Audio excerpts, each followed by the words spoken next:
بسم اللہ الرحمن الرحیم۔ ایاک نعبد و ایاک نستعین۔ ہم ابھی تقریباً صبح 7:15 بجے پہنچے کراچی، اپنی جگہ پر پہنچ گئے ہیں۔ میری آواز چونکہ خراب ہے، لیکن بہرحال میں کوشش کرتا ہوں کہ اپنا میسج جو ہے تمام ہمارے جتنے بھی کراچی کے بہن بھائی ہیں، غیر پاکستانی ہیں، ان تک پہنچا دوں۔ انشاءاللہ تعالیٰ آج ہم جلسہ ضرور کریں گے۔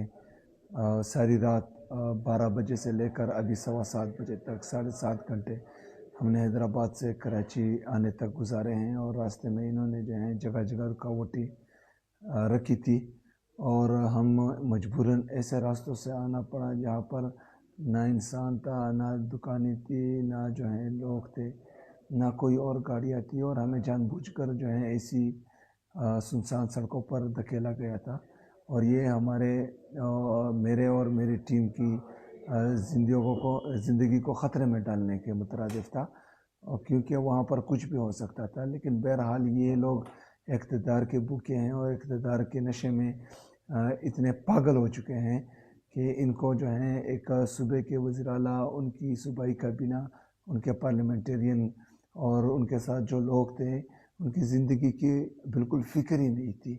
تو یہ فستیت آخر کب تک یہ کریں گے؟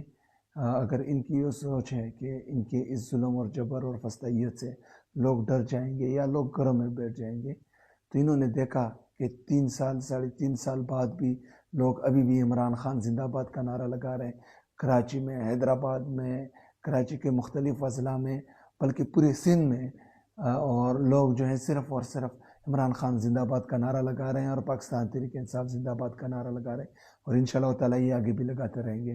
تمام کراچی کے جو غیور شہری ہیں، انہوں نے آج ہر صورت نکلنا ہے۔ انشاءاللہ تعالیٰ ہم نے 3 بجے یہاں سے نکلنا ہے، اور جلسہ ہر صورت میں کرنا ہے۔ ان کو جلسے کا خوف ہے، جلسہ تو ہوگا انشاءاللہ۔